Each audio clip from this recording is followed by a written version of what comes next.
Bismillahirrahmanirrahim. Assalamualaikum warahmatullahi wabarakatuh. Kisah berikut ini datang dari seorang tokoh pada masa generasi tabi'in, Abdullah bin Al-Mubarak. Salah satu kebiasaan yang kerap dilakukan oleh sosok yang dikenal alim dalam ahli ibadah itu adalah menetap beberapa hari di Mekah setelah melaksanakan haji ataupun umroh. Suatu ketika dalam lawatannya ke Mekah, kota suci umat Islam itu tengah dilanda paceklik. Hujan yang tak kunjung turun memicu gagal panen. Melihat kondisi seperti itu, pemuka agama dan masyarakat berbondong-bondong menuju lapangan untuk melaksanakan sholat istisqa. Ibnu Al-Mubarak pun tak ketinggalan turut serta dalam sholat tersebut. Namun setelah selesai sholat dan memanjatkan doa kepada Allah, tidak ada sama sekali tanda hujan akan turun. Sampai menjelang malam pun kondisi awan tidaklah berubah. Akhirnya, keesokan harinya penduduk Mekah kembali melaksanakan sholat istisqa. Namun tetap nihil, tidak ada pertanda hujan turun. Bahkan hingga sholat istisqa kali ketiga dilaksanakan, hujan tak lekas turun juga. Timbul niat dari Ibnu Al-Mubarak untuk sholat minta hujan sendiri di tempat yang sunyi. Tempat sunyi memisahkan diri dari orang-orang untuk berdoa kepada Allah Subhanahu wa Ta'ala. Tentunya sebuah goa tujuannya. Mudah-mudahan Allah melimpahkan rahmat-Nya dan mengabulkan doaku sehingga hujan bisa turun, katanya dalam hati. Ia pun berjalan pelan-pelan saat orang masih berada di tempat duduknya di tengah-tengah lapang. Sambil memanjatkan doa-doa. Tempat yang ia tuju adalah perbukitan yang masih di sekitaran Mekah. Setelah sampai pada sebuah bukit, dia menemukan sebuah gua yang lubangnya hanya bisa dimasukkan satu orang dewasa dengan cara menyamping. Ibnu Al-Mubarak mengintip sedikit untuk mengetahui apakah di dalam bisa digunakan untuk sholat. Namun setelah mengetahui ruang di dalam, gua itu sangatlah lapang. Akhirnya beliau memutuskan untuk masuk ke dalam gua dan sholat istisqa. Namun baru saja Ibnu Al-Mubarak masuk, tiba-tiba pemuda berkulit hitam masuk ke dalam gua. Dari pakaian dan penampilannya, memang pemuda ini seperti seorang budak. Entah sengaja ataupun tidak, mesti mengetahui di dalam gua sudah terdapat orang. Pemuda itu tidak menyapa ataupun mengucapkan salam layaknya orang beriman. Sang pemuda itu malah cuek dan langsung menunaikan sholat 2 rakaat setelah mengucapkan salam. Ya Allah, sesungguhnya mereka itu adalah hamba-hambamu. Mereka telah melaksanakan sholat istisqa selama 3 hari, tetapi engkau belum berkenan juga menurunkan hujan. Maka demi keagungan dan kemuliaanmu, aku tidak akan mengangkat kepalaku hingga engkau menurunkan hujan kepada kami. Beberapa waktu lamanya ia dalam keadaan seperti itu. Tiba-tiba datang awan hitam bergulung-gulung. Kemudian hujan turun dengan derasnya. Lelaki itu segera mengangkat kepalanya dan keluar gua berjalan menembus hujan tanpa berkata apa-apa. Ibnu Al-Mubarak tertegun melihat pemandangan itu dan segera setelah tersadar ia berjalan mengikuti lelaki hitam itu menembus hujan. Ia terus memututinya hingga memasuki perkampungan dan pemuda itu memasuki rumah yang cukup bagus. Ia duduk diam di depan rumah itu beberapa waktu lamanya. Sampai seseorang keluar, Ibnu Mubarak berkata, "Rumah siapakah ini?" Lelaki itu berkata, "Rumah Tuan Fulan bin Fulan." "Bisakah saya membeli budak darinya?" kata Ibnu Al-Mubarak lagi. Lelaki itu berkata, "Bisa dan silakan masuk." Sang pemilik rumah menemui Ibnu Al-Mubarak sambil membawa seorang budak yang bagus wajahnya dan tampak cekatan. Tetapi ia berkata, "Aku tidak menginginkan orang ini. Apakah engkau mempunyai budak lainnya?" "Baiklah," kata sang pemilik rumah sambil memerintahkan untuk memanggil budak lainnya. 1 atau 2 orang budak lagi ditunjukkan, tetapi Ibnu Al-Mubarak berkata, "Aku menginginkan yang lainnya." Orang itu berkata, "Saya memang masih memiliki 1 orang lagi budak, tetapi ia sangat tidak pantas bagi Tuan," katanya. "Mengapa?" tanya Ibnu Al-Mubarak. Orang itu berkata, "Karena dia seorang pemalas, Tuan tidak akan memperoleh manfaat apa-apa darinya." Ibnu Al-Mubarak berkata, "Bawalah dia kemari, aku ingin melihatnya." Budak itu segera didatangkan dan memang laki-laki hitam yang ditemuinya itu di dalam gua tersebut. Ia tampak kegembiraan di matanya dan segera ia berkata, "Aku ridho dengan orang ini. Berapa engkau ingin menjualnya?" Orang itu pun berkata, "Saya dahulu membelinya 20 dinar, tetapi sekarang tidak laku walau hanya 10 dinar." "Saya akan membelinya seharga 10 dinar," kata Ibnu Al-Mubarak yang langsung mengeluarkan uang 10 dinar dan memberikannya kepada orang itu. Ibnu Al-Mubarak membawa budak hitam itu ke tempat tinggalnya. Budak hitam yang selama itu hanya diam saja tiba-tiba berkata, "Wahai Ibnu Al-Mubarak, mengapa engkau memilih aku? Aku tidak akan mengabdi dan melayani dirimu." Ibnu Al-Mubarak terkejut karena budak itu mengetahui dan menyebut namanya, padahal ia belum pernah memperkenalkan diri termasuk kepada pemilik sebelumnya. Namun justru hal itu memperkuat dugaan sebelumnya. Segera saja Ibnu Al-Mubarak berkata, "Bukan seperti itu, justru aku yang akan melayani kamu. Siapakah namamu?" Budak hitam itu berkata, "Para kekasih Allah tentu mengenal kekasihnya." Ketika pemuda itu akan beranjak, Ibnu Al-Mubarak segera mengambil air untuknya dan mempersiapkan sandal serta menunjukkan kamar untuk dirinya. Di dalam kamar, lelaki hitam itu sholat 2 rakaat. Ibnu Al-Mubarak yang memang sengaja menguping mendengar dia berdoa setelah sholat layaknya sedang bersyair ataupun berpuisi. "Wahai Tuhan, pemilik rahasia, rahasia telah menjadi nyata ataupun terbuka. Saya tidak lagi menginginkan kehidupan ini setelah rahasia hidupku diketahui," kata pemuda itu dalam doanya. Dan berselang beberapa lama, Ibnu Al-Mubarak tidak lagi mendengar suara ataupun gerakan apapun. Maka ia masuk ke dalam kamar dan mendapati sang pemuda telah meninggal dunia. Ia segera mengurus jenazahnya dengan penuh hormat hingga memakamkannya. Hanya sedikit orang yang membantu dan mengiringi jenazahnya. Namun bagi Ibnu Al-Mubarak, kondisi tersebut justru dianggap sebuah penghormatan karena ia sendiri yang akhirnya banyak berperan dalam mengurus jenazah kekasih Allah Subhanahu wa Ta'ala tersebut.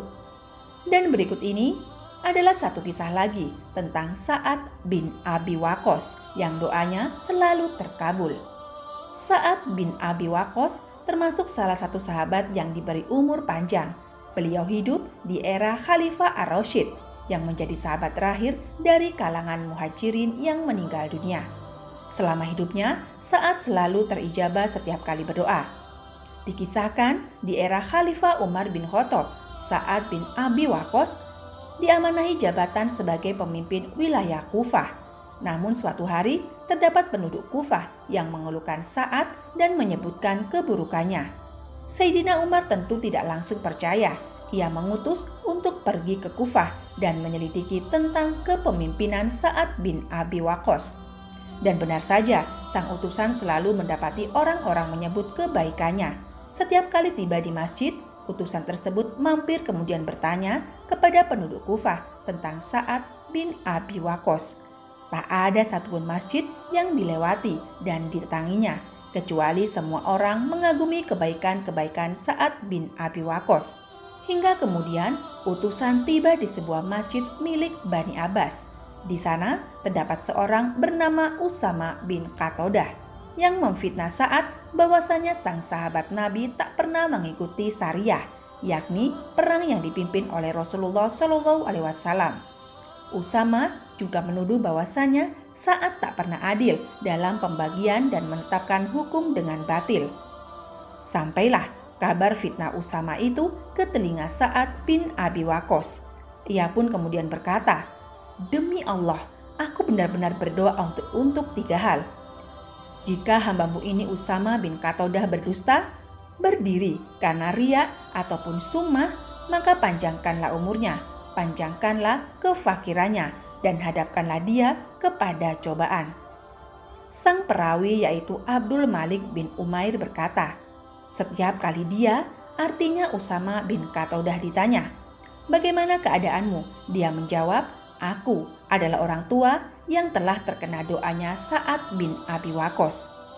Abdul Malik lalu berkata, "Setelah itu aku melihatnya buta karena tua." Dalam momen lain juga terdapat kisah serupa tentang bagaimana doa Sa'ad selalu diijabah oleh Allah Subhanahu wa Ta'ala. Kisah ini tercantum dalam kitab Al-Mustadrak. Disebutkan bahwa suatu hari ada seorang penunggang kuda yang mencela Ali bin Abi Thalib di tengah-tengah pasar Madinah. Orang-orang mendengarnya namun tak berani melawan. Hingga kemudian datanglah Sa'ad bin Abi Waqqas dan bertanya, "Ada apa ini?" Mereka kemudian menyampaikan kabar ada seorang yang mencela Ali bin Abi Thalib.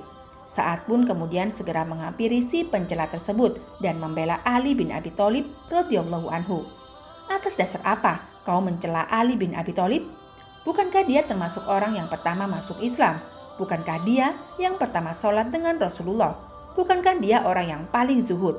Bukankah dia orang yang paling alim? Bukankah Rasulullah telah menikahkannya dengan putrinya? Bukankah dia pembawa panji Rasulullah di beberapa peperangan?" Karena geram mendengar sahabat Rasulullah SAW dicela, Sa'ad pun mendoakan keburukan bagi si pencela.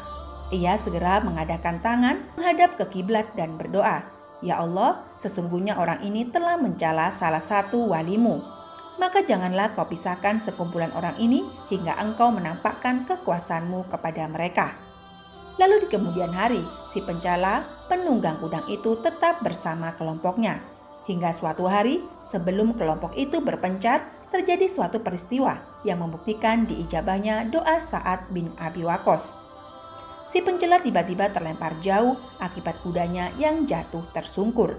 Ia tewas mengenaskan dengan kondisi kepala yang pecah. Ada yang bertanya kepada Sa'ad bin Abi Waqqas, "Apa yang membuat doamu mudah dikabulkan dibanding para sahabat Rasulullah SAW yang lainnya?"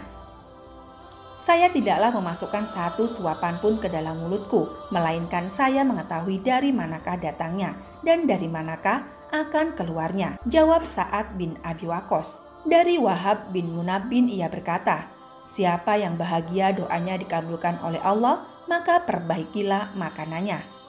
Dari Sahal bin Abdillah ia berkata, "Barang siapa memakan makanan halal selama 40 hari, maka doanya akan mudah dikabulkan." Yusuf bin Asbad berkata, "Telah sampai pada kami bahwa doa hamba tertahan di langit karena sebab memakan jelek ataupun haram yang ia konsumsi." Ada kalanya seorang muslim bersungguh-sungguh dalam melakukan amal soleh, akan tetapi ia memandang remeh dan kurang peduli dengan masalah mengkonsumsi harta haram. Padahal akibatnya sangatlah fatal. Orang seperti ini akan merugi di dunia dan akhirat. Amal ibadahnya tertolak, doanya tidak akan diijabah, artinya tidak dikabulkan oleh Allah Azza wa Jalla, dan harta serta usahanya tidak akan diberkahi. Dari Abu Hurairah radhiyallahu anhu, Nabi SAW bersabda, "Wahai sekalian manusia, sesungguhnya Allah itu thayyib, baik. Allah tidak akan menerima sesuatu melainkan dari yang thayyib ataupun yang baik. Dan sesungguhnya Allah telah memerintahkan kepada orang-orang mukmin seperti yang diperintahkannya kepada para rasul." Firman Allah, "Wahai para rasul, maka makanlah yang baik-baik atau yang halal dan kerjakanlah amal solih. Sesungguhnya aku apa yang kamu kerjakan." Dan Allah Subhanahu wa Ta'ala juga berfirman, "Wahai orang-orang yang beriman, makanlah rezeki yang baik-baik yang telah kami rezekikan kepadamu." Kemudian Nabi SAW menceritakan tentang seorang laki-laki yang telah menempuh perjalanan jauh sehingga rambutnya kusut, masai, dan berdebu. Orang itu mengangkat tangannya ke langit seraya berdoa, "Wahai Tuhanku, wahai Tuhanku," padahal makanannya dari barang yang haram, minumannya dari yang haram, pakaiannya dari yang haram, dan diterimakan dari yang haram. Maka bagaimanakah Allah akan memperkenankan doanya? Hadis riwayat Muslim. Oleh sebab itu, sedekah dari harta yang haram akan tertolak dan tidak diterima. Dari Ibnu Umar radhiyallahu anhu, Rasulullah SAW bersabda, "Allah tidak akan menerima sholat seseorang tanpa berwudu ataupun bersuci, dan tidak akan menerima sedekah dengan harta yang hulul atau pencurian ataupun korupsi." Dari Abu Hurairah radhiyallahu anhu bahwa Rasulullah SAW bersabda, "Jika engkau telah menunaikan zakat hartamu, maka engkau telah melaksanakan kewajiban. Dan barang siapa yang mengumpulkan harta dari jalan yang haram, kemudian dia menyedekahkan harta itu, maka sama sekali dia tidak akan memperoleh pahala, bahkan dosa akan menimpanya. Hadis riwayat Ibnu Husaimah dan Ibnu Hibban dalam Sahihnya. Dari Jabir bin Abdillah radhiyallahu anhu bahwa Rasulullah shallallahu alaihi wasallam bersabda, "Wahai Ka'ab bin Ujrah, sesungguhnya tidak akan masuk surga daging yang tumbuh dari makanan haram." Hadis riwayat Ibnu Hibban dalam Sahihnya. Dari Ka'ab bin Ujrah radhiyallahu anhu bahwa Rasulullah shallallahu alaihi wasallam bersabda, "Wahai Ka'ab bin Ujrah, tidaklah daging manusia tumbuh dari barang yang haram, kecuali neraka lebih utama atasnya." Hadis riwayat Tirmizi. Dan inilah tentang kisah seorang budak yang doa-doanya selalu dikabulkan oleh Allah Subhanahu wa taala, dan juga seorang sahabat Rasulullah Shallallahu alaihi wasallam, Sa'ad bin Abi Waqqas, yang doanya juga tak pernah tertolak. Semoga dari kisah ini kita bisa mengambil manfaat dan beberapa pelajaran. Wallahu a'lam bishawab. Wassalamualaikum warahmatullahi wabarakatuh.